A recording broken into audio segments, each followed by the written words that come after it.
Muy buenos días, tardes o noches, de acuerdo a la hora que nos estén escuchando. El día de hoy tenemos una gran invitada. Como siempre, es una gran invitada. Eh, Como está trabajando todavía en una de los entidades que nos va a mencionar, le vamos a llamar Alejandra. No es su verdadero nombre. Déjenme darles un poquito mi historia de cómo me relacioné con ella. Alejandra es mi máxima pesadilla. La conocí en la Junta Federal de Conciliación y Arbitraje.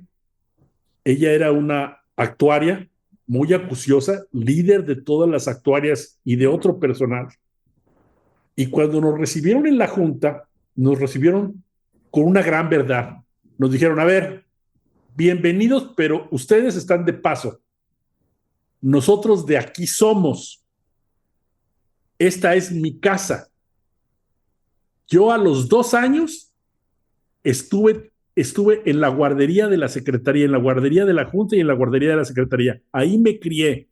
Y luego estudié en la primaria Secretaría del Trabajo. Mi mamá, mis parientes y mis amigos, todos hemos trabajado en la Junta Federal. Esta es nuestra casa. Nosotros sabemos sus problemas. Ustedes creen que saben mucho, pero vienen únicamente de paso. Conozco todas las historias, todos me conocen, pero no existe una sola persona que me pueda indicar que yo he tenido algún acto, aunque sea mínimo, de corrupción. Todos saben que soy una persona 100% íntegra. Y ahí nació mi relación con Alejandra. Creamos unos grupos que les llamábamos unos grupos para tratar de ver cómo deberían de hacerse algunos cambios cuando nos mudamos de edificio. Teníamos un grandísimo problema que era mucho personal de la Junta estaba envejeciendo y el gobierno federal tenía un programa que se llamaba Retiro Voluntario y muchos querían acceder a ese programa de retiro voluntario porque les daba muy buen dinero, pero nosotros no podíamos permitirnos el que la gente se fuera toda a ese programa porque el chiste de ese programa, la Secretaría de Hacienda lo financiaba diciendo, persona que ingrese en el programa de retiro voluntario, perfecto, le pagamos y todo, pero la plaza queda congelada. Y nosotros teníamos muchas faltas de personal. Teníamos un gran rezago que a la fecha sigue, que no se ha solucionado. Teníamos muchos problemas de preferencias, teníamos muchos problemas de lo que le llaman la carrera dentro de la propia junta, que era una base a base de componendas, de lamer suelas, era una forma de progresar, y existían unas muy pocas personas que eran 100% íntegras. Y nuestra amiga era una de ellas. Esa era es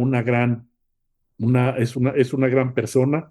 Desde entonces luego estudió en la Universidad de Anáhuac Recursos Humanos, un diploma en Recursos Humanos muy exitoso, y nos hemos hecho grandes amigos porque nos respetamos, porque sabemos nuestras diferencias y no solamente nos respetamos, nos apreciamos. Yo la aprecio y la quiero mucho. Entonces, me da mucho gusto que estés aquí. Y tuvimos la semana pasada un programa muy interesante, un programa donde estuvimos hablando de todos los cambios que hay en el nuevo sistema de justicia laboral.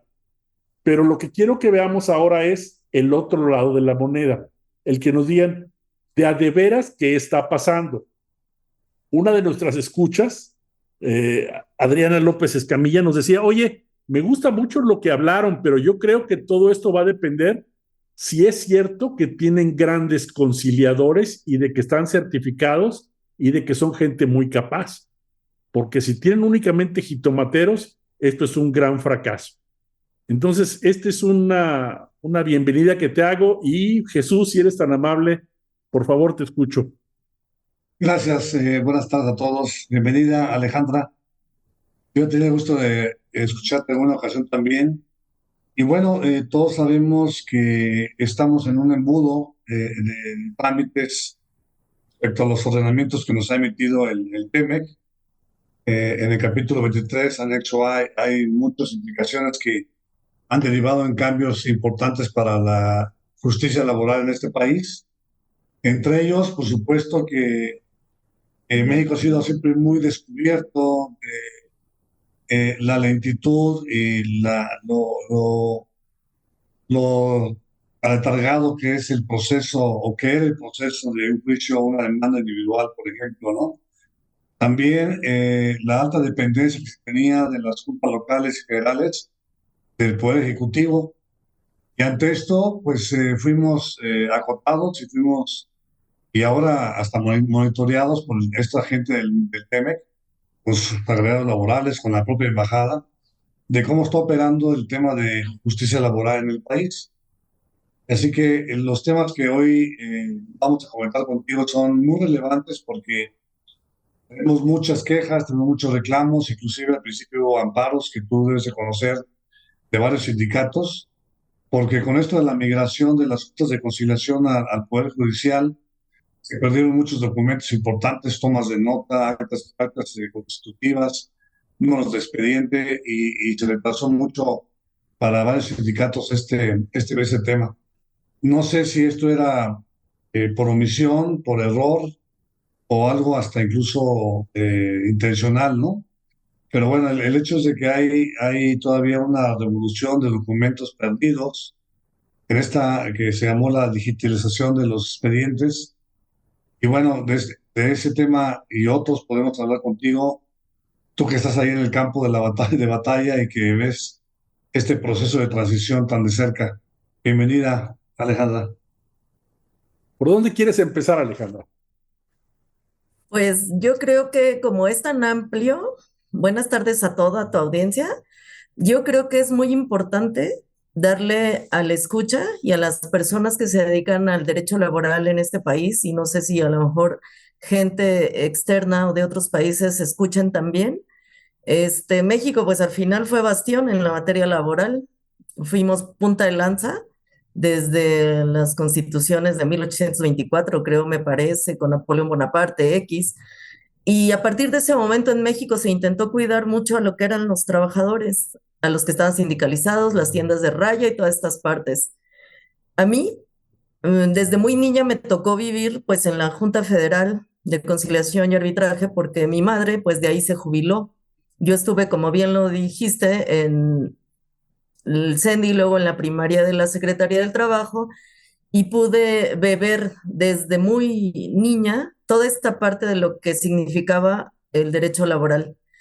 Después la fortuna me llevó a ocupar todos los puestos, con excepción de presidente, porque antes no existía la figura como tal del conciliador, sino llegaba hasta la de auxiliar, de junta especial. Luego se creó la del funcionario conciliador, pero cubrí todas las plazas, desde meritoria, luego fui servicio social, fui actuaria, fui secretaria de acuerdos, fui mecanógrafa, fui auxiliar dictaminadora por 11 años y al final decidí que era mi tiempo de emigrar. Estudié la maestría de Dirección Estratégica del Capital Humano en la Universidad de Anáhuac y ahí pude hacer un análisis más o menos integral de lo que la Junta Federal era y por qué habíamos llegado al nivel que habíamos llegado de colapso. Lo comentaba la otra vez, para mí, desde el punto de vista de las personas, allí hubo un parteaguas cuando entró la ley del servicio profesional de carrera y con ello empezó a haber una pugna con las personas que eran de base y que se movían a través de la ley burocrática por escalafón. Pues muchas personas, como yo, se sentían dueñas de esa plaza y decían, somos inamovibles, nadie nos va a mover de aquí. El trabajar en el Estado, lo que antes era la burocracia, era muy cómodo porque no había que luchar mucho por ascender, salvo que hablo de los inicios, de cuando sí realmente se recorría el escalafón y las personas iban avanzando y eso que le daba a la Junta, pues una profesionalización de sus empleados y a su vez era una profesionalización en la materia, se hacían especialistas en materia de trabajo, tan es así que bueno, que ni siquiera la Suprema Corte de Justicia de la Nación tiene un real especialista en materia laboral. Creo que nunca lo ha habido, salvo el ministro, ay, que ahorita se me fue su nombre, Franco, Fernando Él, Franco. a Fernando Franco, él creo que sí es una persona que creo que fue secretario de acuerdos en la Junta Federal, pero de ahí en fuera creo que nadie. Hoy, con este cambio que hubo y que yo me cansé de escucharlo en la especialización del paradigma, el cambio de paradigma de la materia laboral y dividirla en derecho colectivo y en derecho individual, de los cuales se iban a crear o se crearon tribunales colectivos en materia individual, perdón, colectivos, y los tribunales laborales federales y locales en materia federal. En este punto viene otro punto de quiebre. Muchas personas con el servicio profesional de carrera en la Junta Federal empezaron a sentirse incómodas porque gente externa, apoyada en las nuevas autoridades cuando vino el cambio de sexenio, donde hubo un cambio del PRI al PAN, donde empresarios tomaron esta parte de los gobiernos, de las dependencias y se volvieron directivos, tanto de organismos públicos descentralizados como secretarías de Estado, traían una visión muy diferente a lo que era la Junta, que es la parte de del empresariado, la misión, la visión, toda esta parte que empezó como a permear. Al final, las personas empezaron a sentirse desplazadas, las que venían de base. Vinieron gente externa a través de unos concursos que a mí siempre me parecieron que eran sumamente sesgados, porque además traíamos un modelo, me parece que israelita, donde se nos aplicaban cuestiones éticas y estas exámenes, ¿no? Que si no pasábamos los primeros, pues ya cuando llegábamos al técnico real jurídico, pues eran muy pocos los que realmente avanzaban y empezó a ver como esta parte de la resistencia al no quiero participar porque siempre pierdo y siempre gana el externo por alguna causa, que al final el dueño de la plaza siempre determinaba quién ocupaba ese cargo.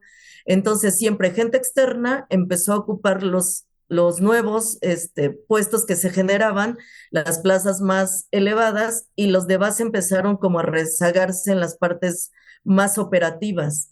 Ahí hubo, para mi gusto, se rompió el tejido social al interior de la Junta.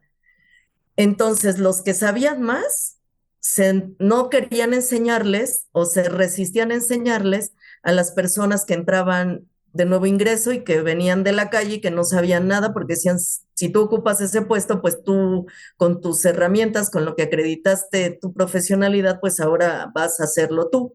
Entonces ahí vino como que el más grande quiebre de la Junta.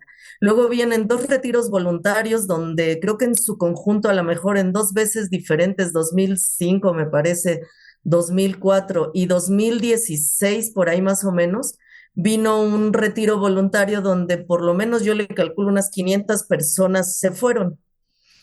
Ahí vuelven a congelarse las plazas, vuelven a quedar, la Junta desprotegida en cuestión de personal, baja un poco el número de personas que prestan sus servicios a la Junta y es como una bola de nieve que comenzó a crecer. Ya no se tenía como que la profesionalización necesaria, ya no había el compromiso necesario, ni por las autoridades que llegaban y solamente era como, te pongo en la junta en lo que encontramos un mejor sitio para ti. Ya no había como una permanencia a partir como del año 2000, de las autoridades, iban, venían, ya no había como una lógica en los propios programas que se establecían, en los que eran que si abatían el rezago, que si se contrataba igual gente externa o que si se contrataban a propios trabajadores a través de un dinero extra que para que pudieran hacer acuerdo, laudo, que la mayoría de las veces fue en laudo.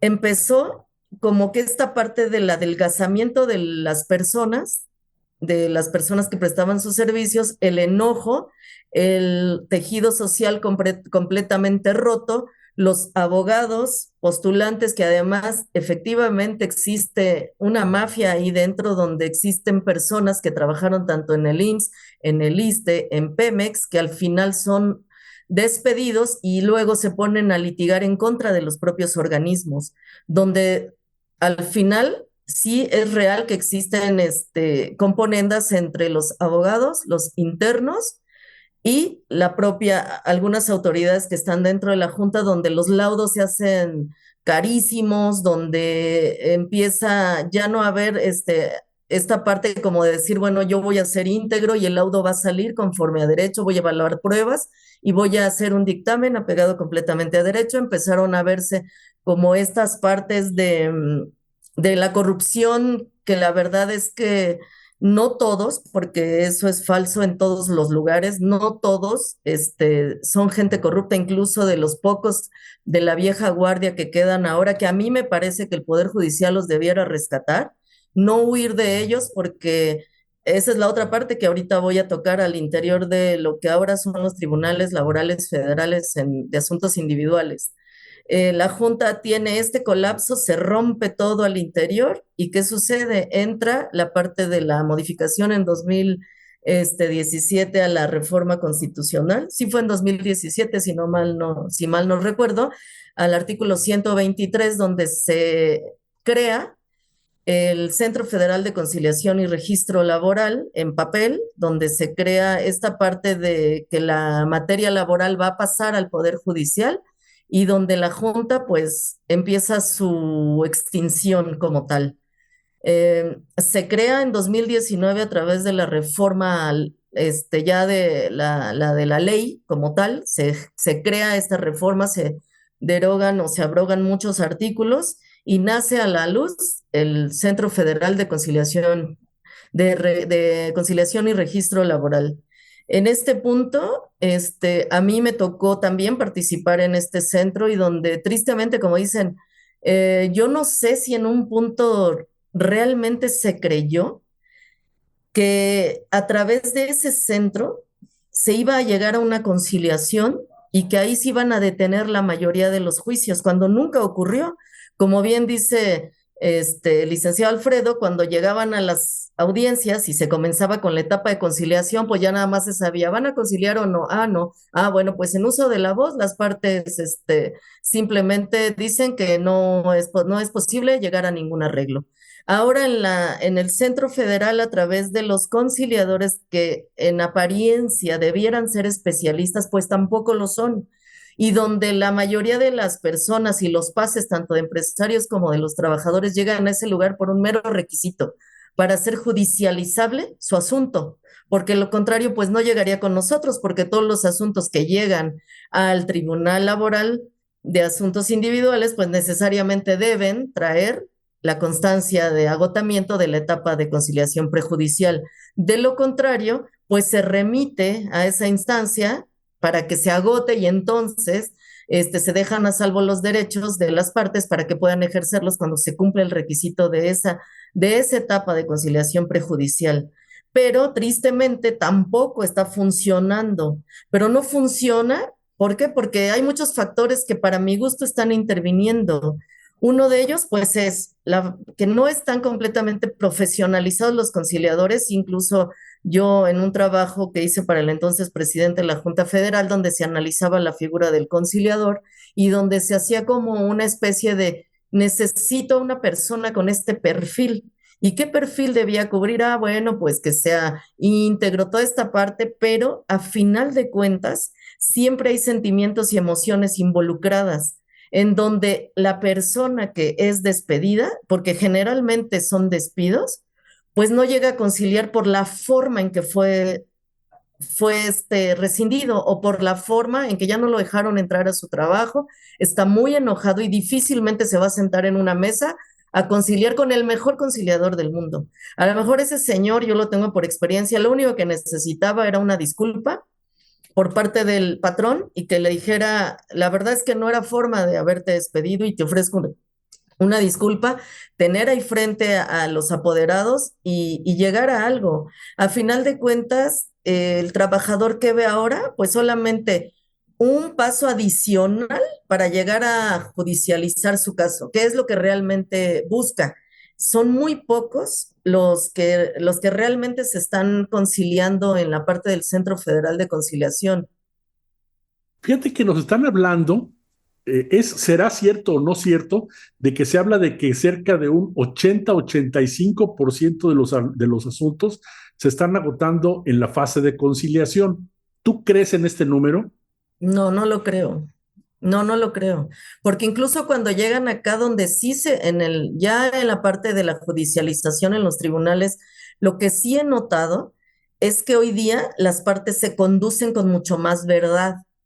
No sé si porque antes la autoridad administrativa, porque al final de cuentas, aunque la Junta es un ente que es materialmente jurisdiccional, pues en esencia no lo era, porque no había como esta parte, ¿no? Del juez, de que yo pertenezco al Poder Judicial y como que las partes se veían más libres como decían, era un concurso de mentiras, ¿no? Que el que miente mejor es el que gana.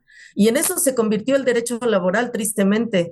Y los abogados, como decían, los coyotes, los que no eran profesionales, sino que se habían dedicado muchos años a, a la mejor a litigar este tipo de asuntos, pues vieron ahí un coto de poder. Al final, vuelvo a pensar que para mí el Centro Federal no está resolviendo esta parte de la conciliación, porque nosotros, por ejemplo, ahorita estamos a razón de cuántas demandas le gusta que se hayan recibido a partir de enero, de la primera quincena del mes de enero a la fecha, estamos hablando de unas 270 demandas por 15, solo en la Ciudad de México, solo en la Ciudad de México, donde a lo mejor y era lo que estaba analizando la numeralia de la Junta Federal a diciembre del 2022.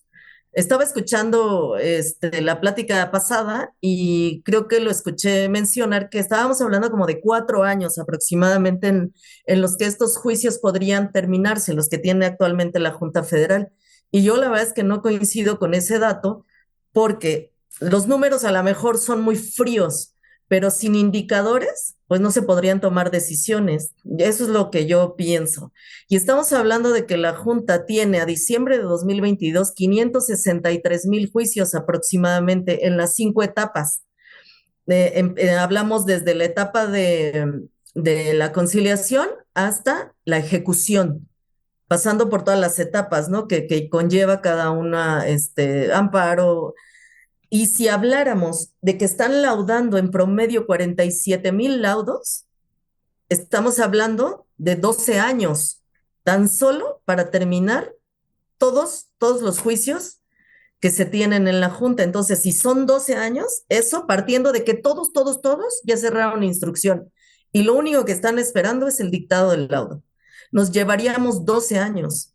Estamos hablando de que la Junta en la actualidad tiene 2,231 empleados, que más o menos es cuando usted estuvo.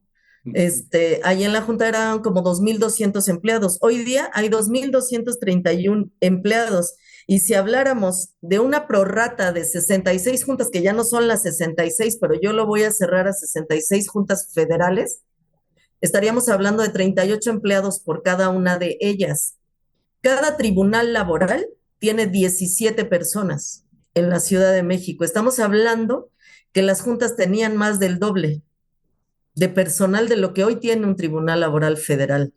Y el Centro Federal de Conciliación, donde para mi gusto se convirtió en la verdad es que es un ente completamente administrativo, donde la parte de contenciosa se dividió y se mandó a los tribunales colectivos, y donde el Centro Federal se convirtió en lo que antes era la Dirección General de Contratos Colectivos de la Junta Federal, donde solamente se revisan, y digo solamente no como en un afán de demeritar la acción que se tiene en el centro, porque pues a final de cuentas es donde se depositan los nuevos contratos colectivos, que hay muy pocos, donde la mayoría solamente tampoco aportan para mi gusto mucho a los trabajadores o a esta parte de colectividad, y donde realmente se quiera proteger a los trabajadores, donde realmente se quieran conseguir algo más que los mínimos legales que se tienen en la Ley Federal del Trabajo, y que realmente los contratos colectivos de hoy,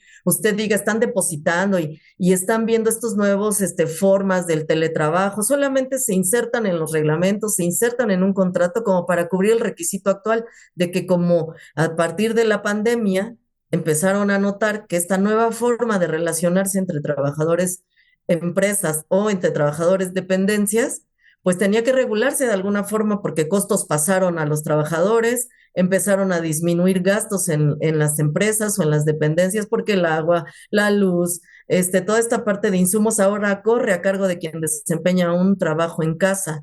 Entonces, yo vi los nuevos contratos colectivos, si acaso creo que vi tres, pues no, tampoco es como una forma de querer proteger. Que yo sepa, los conciliadores pues tampoco están teniendo como una forma, porque de lo contrario no estaríamos recibiendo tantas demandas.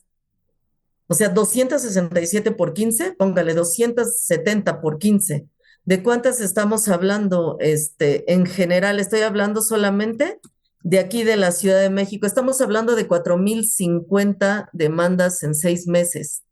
Nosotros bueno, cuando se estaba en la Junta Federal, ahorita se están recibiendo a razón de 76,000 demandas, 81,000 de todos los asuntos. Yo no sé en qué momento se pensó que la conciliación realmente iba a detener el flujo de demandas que se iban a presentar y más ante después una pandemia que pegó a empresas, que hubo despidos masivos, dependencias que hoy con el adelgazamiento del presupuesto, iba a disminuir, para mi gusto no.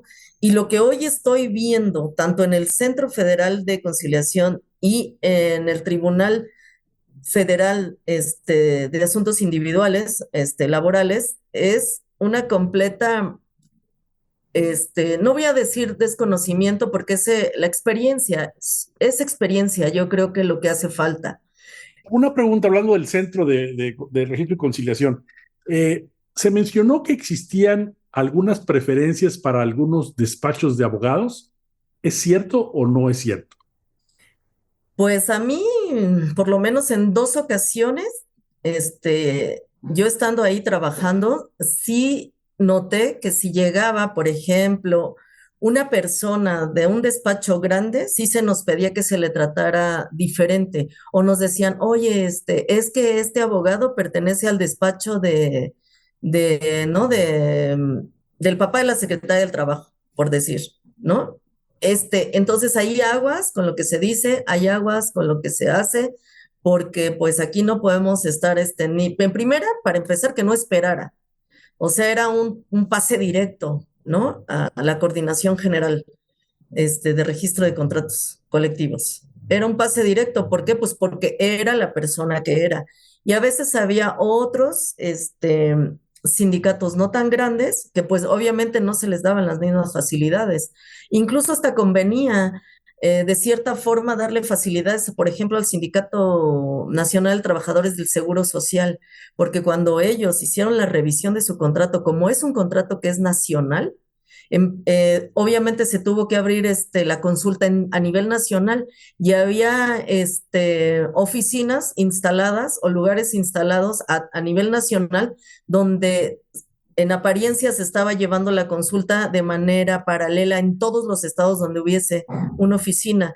Ahí se le permitió al IMSS instalar sus propias computadoras, tener ahí, creo, no sé si fueron 2 semanas que estuvieron instalados personal del Sindicato Nacional de Trabajadores del Seguro Social, en donde la única forma que se podrían revisar los padrones que se presentaron ante el centro para verificar, porque ahora pues ya ves que se tienen que aportar los CURPS, las RFCs o de las personas que van a votar, que no nada más se trate de nombres escogidos al azar, sino que existan realmente otros medios de identificación y veracidad y que pueda ser revisable, que esas personas que se encuentran inscritas en esos padrones realmente existan y realmente formen parte de esas listas. La única forma que se pudo verificar fue a través del apoyo del propio personal del sindicato, porque las manos faltaban en el centro en ese entonces, no sé si ahora, para hacer la verificación de todos esos listados y luego el conteo que se llevó cuando se llevó la consulta, la instalación de casillas, el conteo de los votos, donde se tuvo que habilitar a la mayoría del personal del Centro Federal para que acudieran a las sedes como visores, como escrutadores, como dependiendo, ¿no? De lo que ellos necesitaran en las secciones sindicales para que acudieran a ese lugar. Lo mismo ocurrió con Bimbo y seguramente lo mismo va a ocurrir con Pemex. Y Pemex y otros dependencias grandes porque ellos verificaron sus contratos previo a la entrada en vigor de la nueva reforma laboral. Entonces eso, pues, ¿qué? Pues les hizo ganar a lo mejor un tiempo de decir, ahorita yo no me voy a ver obligado a legitimar o a hacer mi revisión ya con las nuevas normas y será hasta dentro de 2 años donde yo haga la revisión contractual y en un año la revisión salarial. Entonces, que hay unos beneficios, supongo que los hay porque los vi. Para este tipo de cuestiones, pues es que también no había otra forma en que se pudiera revisar un padrón tan enorme como lo fue el del Instituto Mexicano del Seguro Social, por ejemplo, y varios vienen ya, supongo que por temporalidad están a punto de requerir su revisión, tanto la contractual, que es la más pesada. Pero yo quiero preguntarte algo respecto a la autonomía de este centro. ¿Realmente existe eh, se ha desligado este centro de la Secretaría de Trabajo?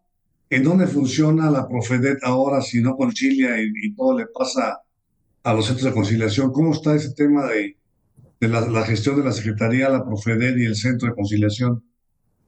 Pues el centro federal, digo, yo lo vi ahí y para mí tampoco existe ninguna autonomía, porque a mí sí me consta que se hacían llamadas telefónicas desde la cúpula, por decir, de la Secretaría del Trabajo, en donde había llamadas de atención porque al inicio muchos de los trámites no eran concedidos por revisión para depósito de reglamentos, contratos colectivos, entonces muchas veces se prevenía a las partes para que cumplieran con lo que estaba exigiendo la legislación, que debía contener, ¿no? Todo ese capitulado que venía en el 424, tratándose de los reglamentos interiores o que se cubriera toda esta parte de la consulta, que estuvieran las convocatorias bien realizadas, que se fijaran en lugares visibles y toda esta parte que exigía ahora la nueva revisión de los contratos colectivos.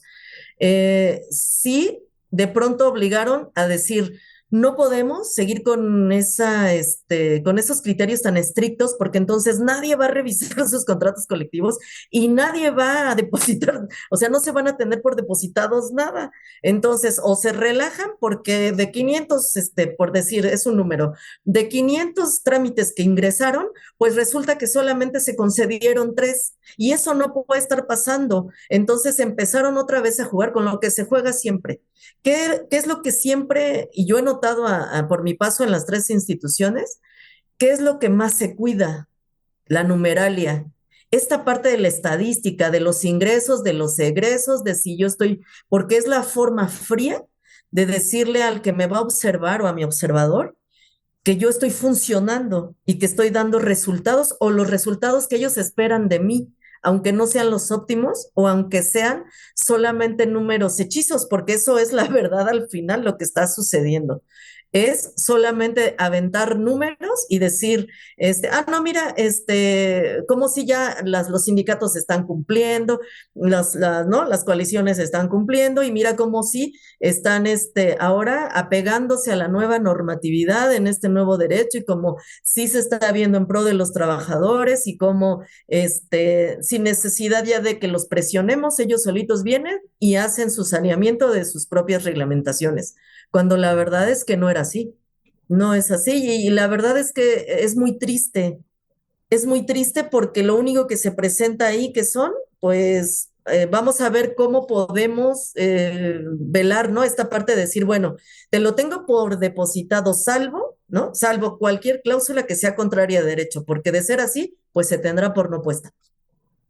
Y con el tema de las prevenciones, que cada vez se inventaba cada cosa, se obstaculizaba el proceso, llegó a tener fechas planteadas para una consulta y se cancelaron a última hora por una prevención que ni siquiera el sindicato conocía, ¿no?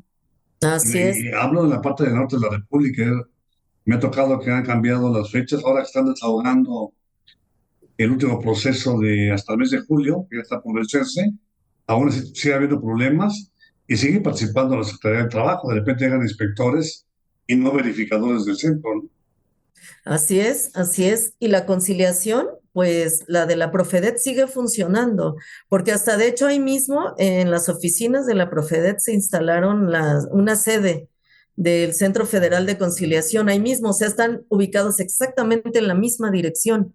Entonces, y también me parece algo lógico, porque no creo que haya una defensoría pública que pueda hacer frente a la actualidad y de cuántos trabajadores requieren un apoyo gratuito por parte de una institución de ese calibre. Y aunque el Instituto de la Defensoría Pública pertenece al Poder Judicial y la Profedet es un organismo público descentralizado, pero que su cabeza de sector al final no deja de ser la Secretaría del Trabajo, ambos están haciendo de forma paralela esta parte de la representatividad, pero incluso sí hemos notado, o yo por ejemplo he notado carencia en los conocimientos es que es algo complejo. El nuevo sistema y el anterior sistema, aunque es una sola ley federal del trabajo, pues sí tienen un parteaguas, ¿no? Algo que funcionaba en la ley federal del trabajo anterior no está funcionando en la actual, pero tampoco quiere decir que las reformas que se hicieron hoy día estén funcionando, porque tampoco es así.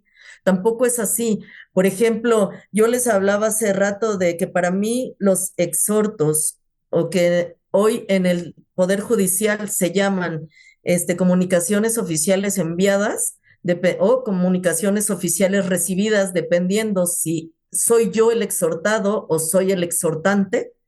Esas me parece que es un gran acierto de la reforma laboral, esta parte de hacerlas vía sistema integral de gestión de expedientes, que es el que se lleva en la materia laboral, y a través de ese sistema enviar el exhorto, hacer el pedimento a los tribunales que se encuentran o que tienen sede en los diferentes estados de la República en materia federal. Me parece un gran acierto, porque a pesar de que muchos tribunales están colapsados como Naucalpan, por ejemplo, pues el apoyo que se ha recibido en cuestiones de desahogo de exhortos, pues tampoco es que ahora se tarden meses o años, ¿no? Como se tardaban antes, que se dejaban dormidos ahí, que de pronto alguien revisaba para cierre de instrucción y decía, no, es que nos falta todavía un exhorto que se giró hace no sé cuánto y ya no se recordó y ya no se desahogó esa prueba. Hoy en día, eso sí, me parece que no está sucediendo como tal. Entonces, para mí, eso, las notificaciones electrónicas a las partes, esa parte de hacer, que ahora los abogados con más experiencia o que ya tienen años en materia laboral, que se han resistido un poco, ahora con el cambio de criterio que lo que no esté en la Ley Federal de Trabajo en el 739 como una notificación personal, se hará vía boletín. Entonces ahora los litigantes se han tenido que acostumbrar a que la mayoría de los asuntos los tienen que estar pastoreando en el boletín y no esperar a que a ese buzón electrónico les lleguen todas las notificaciones, porque eso se creía inicialmente. Y eso es lo que aún hoy día se está pensando, que al momento en que el litigante habilita su buzón electrónico, a ese buzón le va a llegar cualquier tipo de notificación, pero no es así, solamente serán las notificaciones personales, porque incluso acaba de salir una jurisprudencia diciendo que, por ejemplo, réplica, la contestación solamente se harán vía boletín. Y ahí, bueno, pues ni modo, habrá que apersonarse al tribunal, en donde sí se le puede correr traslado físicamente si lo solicita con los documentos que haya exhibido, porque si esa parte no tiene habilitado su buzón, no hay forma en que pueda consultar el expediente electrónico. Entonces, cuando solicitan la consulta, pueden limitar las notificaciones personales, pero quien tiene habilitada la consulta puede checar el expediente desde el inicio, porque de lo contrario, si lo habilita con posterioridad, solamente podrá ser visible la parte a partir de cuando habilitó su buzón electrónico y solamente fue para efectos de consulta. Si nos dicen que son ambas cosas, buzón y notificaciones electrónicas, pues ahí lo que sea personal, pues se indicará vía electrónica, que básicamente, pues al final es la admisión o el primer acuerdo, que es la prevención, el emplazamiento y lo que es la sentencia. y cualquier otra determinación que a criterio del juez o del titular del juzgado sea de relevancia para que sea notificada, ya sea en forma personal quien no tenga habilitado un buzón electrónico para notificaciones y vía electrónica para quien sí lo tenga. Pero eso, la parte de la notificación personal es discrecional. Es discrecional cuando no está contemplada en el artículo 739, ¿no? Que ahí viene como muy delimitado lo que es notificación vía personal. Oye, una pregunta. ¿Nos podrías tratar de explicar, y es algo que también lo conoce bien Jesús, donde se nos dice que hay algunos sindicatos que con solamente el 30% del personal que votó por ellos, ellos ya se acreditan como que son los titulares del contrato, que son los dueños de lo que representa esa empresa, y lo que puede ocurrir son problemas porque no están representando a la totalidad de los trabajadores? No sé, Jesús, si nos pudieras también un poquito abundar más para precisar la pregunta. No, bueno, eso es para tramitar la constancia de representatividad nada más, concursar en todo caso para la firma de un contrato colectivo, ¿no? Yo creo que eso está sucediendo hoy, sobre todo con esto que comentaba Alejandra de todos los contratos que no fueron legitimados. Hay un gran vacío y hay un océano de contratos puestos que ahorita están peleándose por varios sindicatos. Y yo creo que eso está como muy claro, pero bueno, si nos quieres contar algo al respecto. Y yo también, ya casi para terminar, no sé si te va a sacar de contexto, pero por tu experiencia, por tus maestrías y todo lo que has vivido en el campo laboral, yo te quiero hacer una pregunta respecto a cuál es la función social que debe tener un sindicato. O sea, ¿dónde termina la relación de un sindicato? ¿Es cuando ya el patrón decide darlo de baja justificado y justificadamente? ¿O debe el sindicato tener una estructura de abogados que defiendan los casos de forma individual? En este caso en el Tribunal Federal también o local. ¿Debe el sindicato tener esa responsabilidad de ir a defender a un trabajador a las juntas y tener abogados? Estamos ya muy lejos de eso. Pues yo creo que sí debería ser esta parte, porque de hecho lo hay, las personas que han sido despedidas, por ejemplo, del Poder Judicial, acuden al sindicato y bueno, sobre todo se habla de que el sindicato que tiene menos trabajadores es ahora el más aguerrido. Y sí van ante la comisión substanciadora y sí forman la representación de los propios trabajadores. Yo la verdad es que en mi experiencia, pocas veces pude ver a sindicatos defendiendo trabajadores, muy pocas. Incluso hoy día creo que solamente he visto dos casos en donde la PAUNAM y el sindicato igual de la UNAM están, y creo que un asunto del sindicato de Nacional de Trabajadores del Seguro Social, están defendiendo a trabajador. Y eso es rarísimo, ¿eh? Eso es rarísimo porque estamos hablando de 270 demandas, tal vez donde a lo mejor yo solamente he visto actualmente tres casos donde un sindicato está intercediendo como representante legal de ese trabajador que fue despedido, pero no se tiene. Y me llama la atención esa pregunta porque hablando de los contratos nuevos y de esta nueva visión de lo que se tiene del trabajo a nivel mundial, estaba escuchando esta parte del acompañamiento que muchas empresas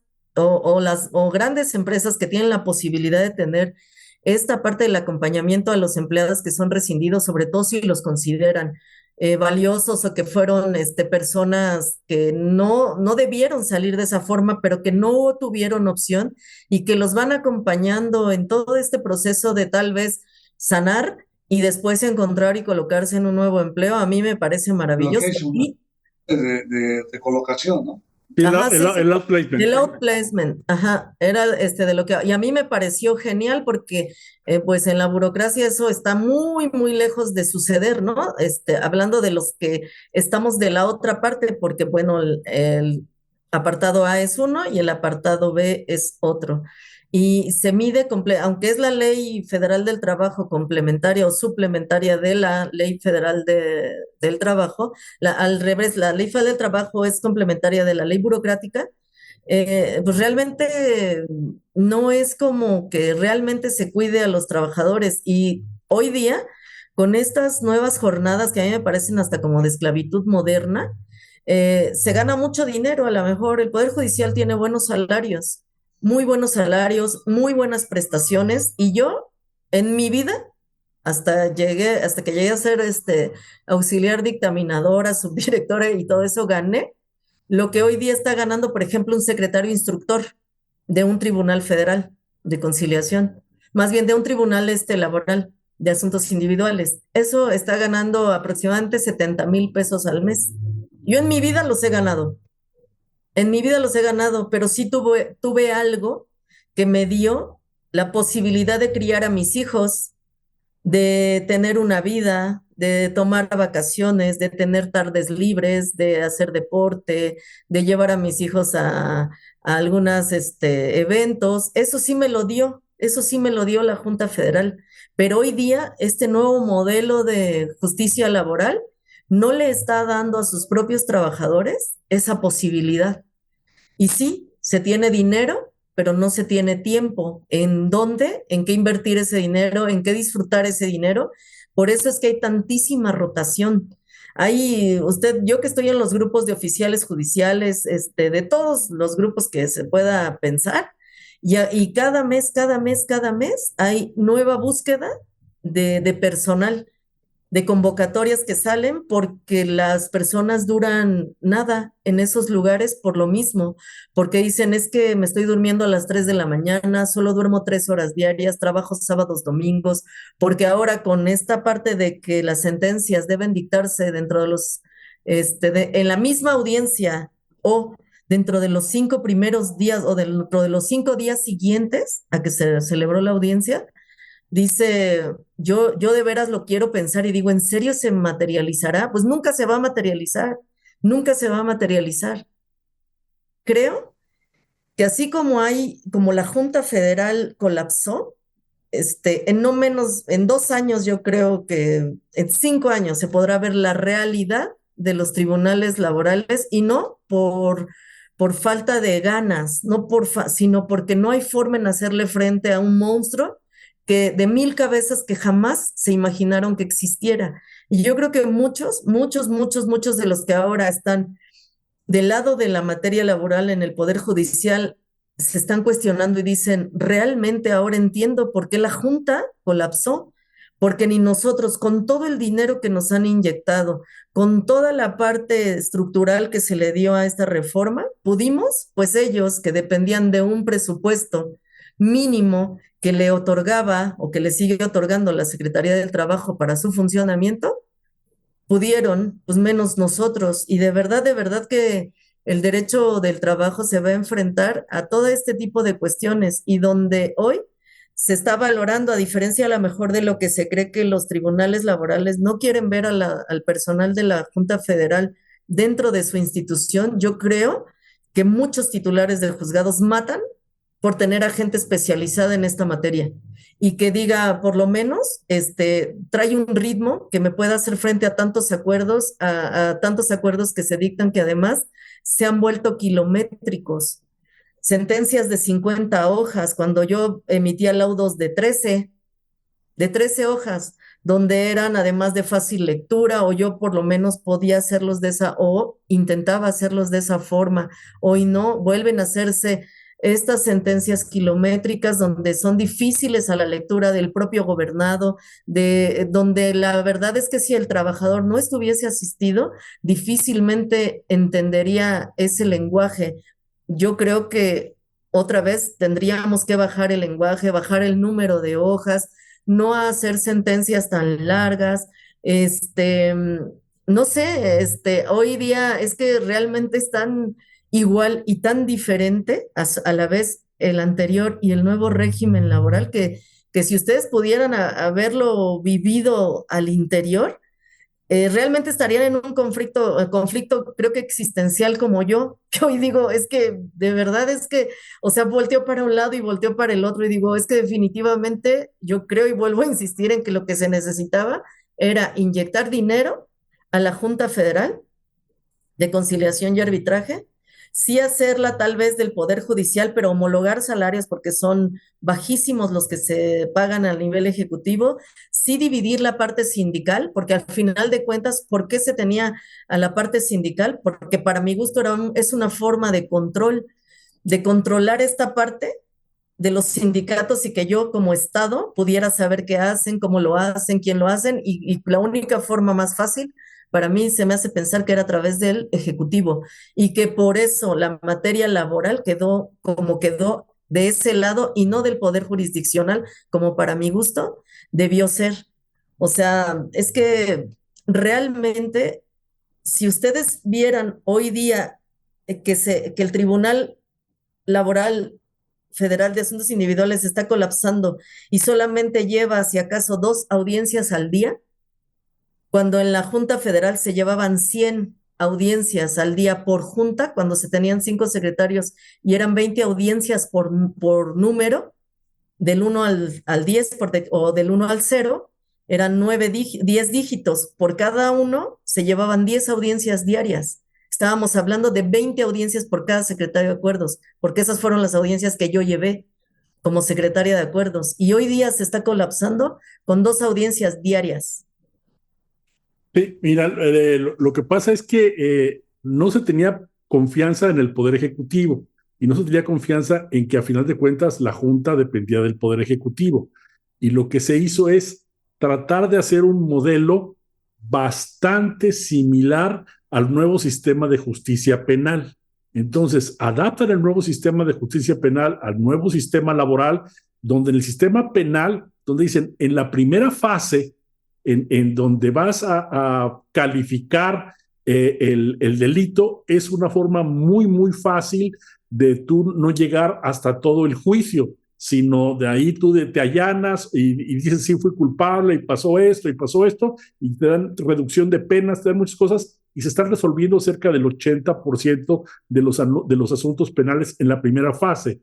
Ellos pretendían que en este Centro Federal de Conciliación decir, si yo los llevo ahí a esa parte, yo tengo que cualquier asunto laboral, el poderlo resolver en esa etapa, y pretendían ellos desahogar hasta el 80% para que únicamente llegaran a los tribunales laborales el 20%, o sea, los asuntos más sustanciales, pero estamos viendo que eso no es así como está sucediendo. Eso es por la información que nos estás dando. ¿Estoy en lo cierto? Así es, no, no está pasando y no va a suceder, por lo mismo que le comento. Si al final en la Junta Federal se tenía la posibilidad de llegar a un arreglo conciliatorio desde la etapa de conciliación hasta antes del cierre de instrucción, porque así estaba establecido en la legislación, o así está establecido en el modelo anterior, que podían llegar en cualquier momento a un acuerdo hasta antes de cierre de instrucción, que hizo pensar que a través de hoy un centro especializado aparentemente en la conciliación iba a detener el flujo de 90,000 demandas al año a nivel federal, solo a nivel federal. Es que creo que fue muy ambiciosa o sea, creer que así iba a ser, cuando a donde menos inyectó dinero fue esa parte, al Centro Federal de Conciliación. No se le dotó realmente de los recursos, bueno, no se tenían ni manos para ir a las consultas, pues cuántos conciliadores reales yo necesito tener realmente para hacerle frente a 90,000 demandas, porque eso no disminuyó. O sea, ahorita les estoy hablando que a diciembre de 2022 fueron 81,000 casos aproximadamente que se recibieron en la Junta Federal. O sea, 9,000 menos que el último, o un año anterior, por decir, 90,000. Pero Yo he pensado que para que se funcionaran los centros federales de justicia laboral, tenía primero que haberse descafeinado, por ponerle de alguna forma, parte de la justicia laboral. ¿Esto qué significa?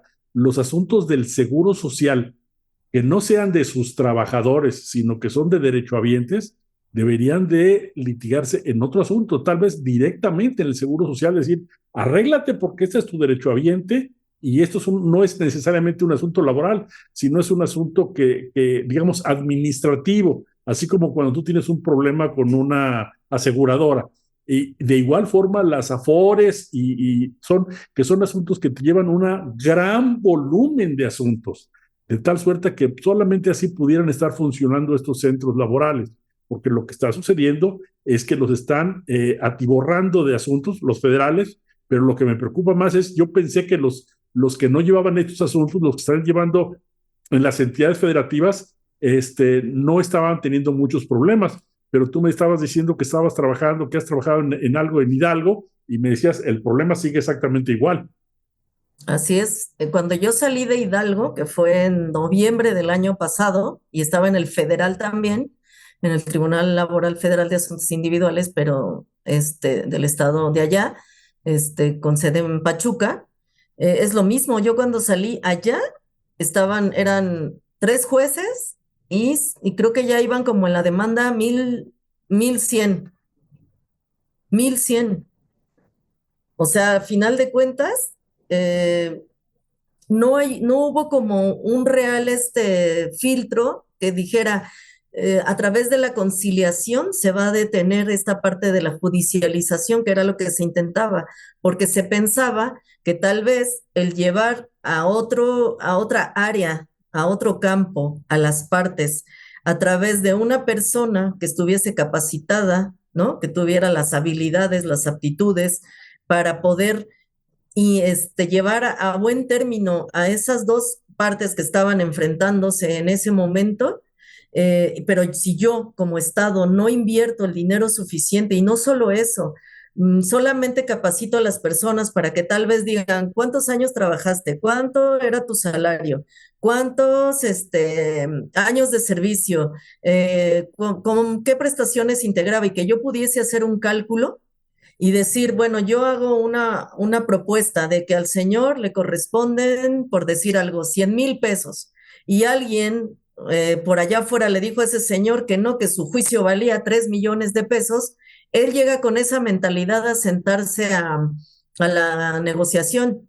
Y la empresa, pues obviamente llega y dice, pues, ¿de dónde sacaste esos números? Y si yo no tengo un intermediario o un facilitador que en ese momento sepa no solo el manejo de dinero, sino de emociones, y de que yo vuelva a ver, porque además de quien yo como trabajador quiero ver sentado en ese lugar es al director general o a esa persona que a mí me dijo que yo era un mal trabajador, que era flojo, que era corrupto, que me robaba las cosas y que además me insultó, y no solo eso, me dejó afuera de la oficina sin poder sacar mis cuestiones personales.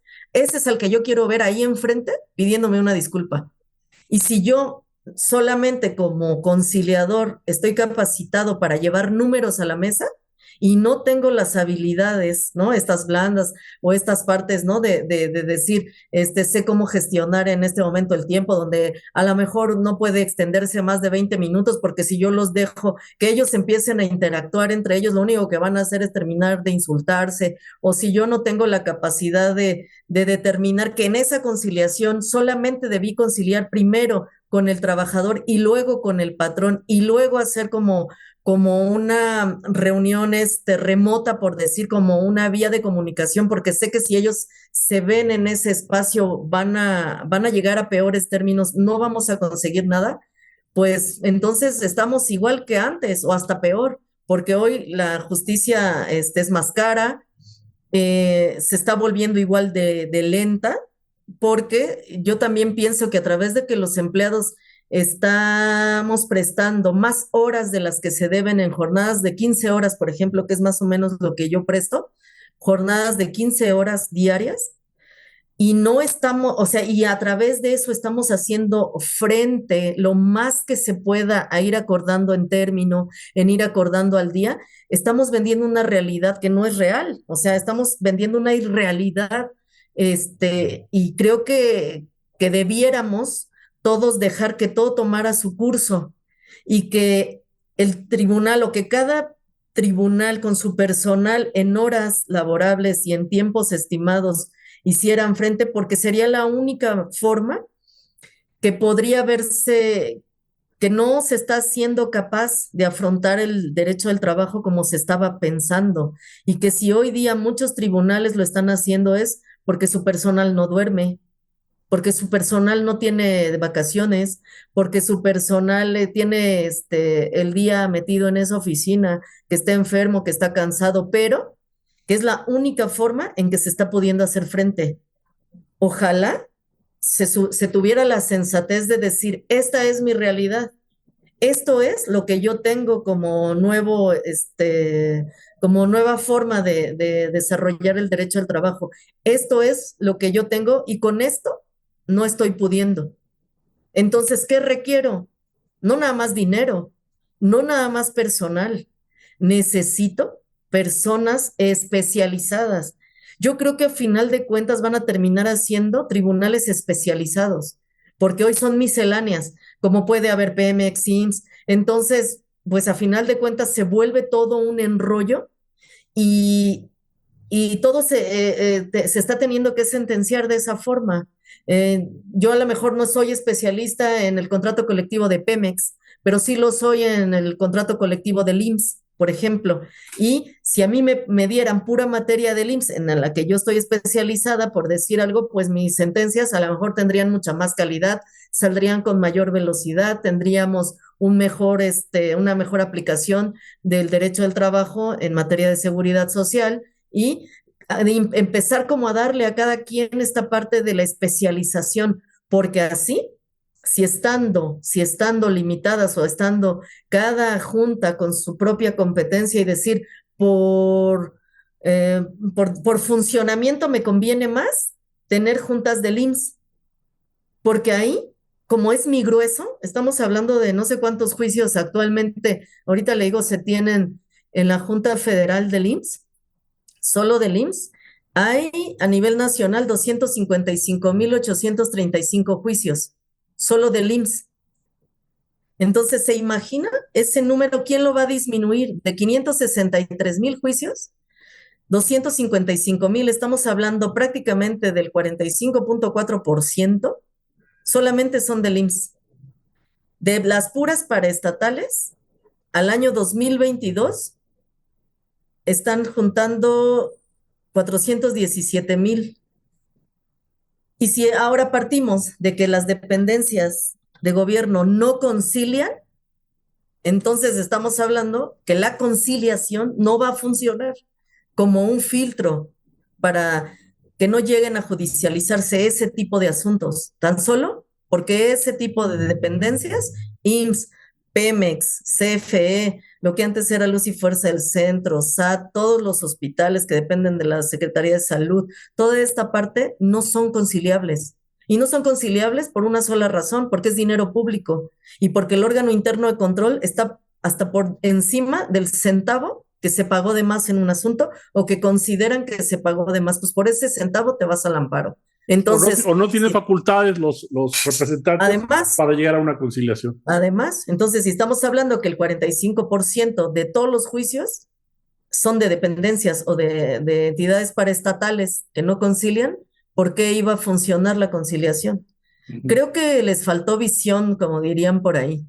No hubo como un análisis profundo de lo que era y de rodearse de todos los escenarios.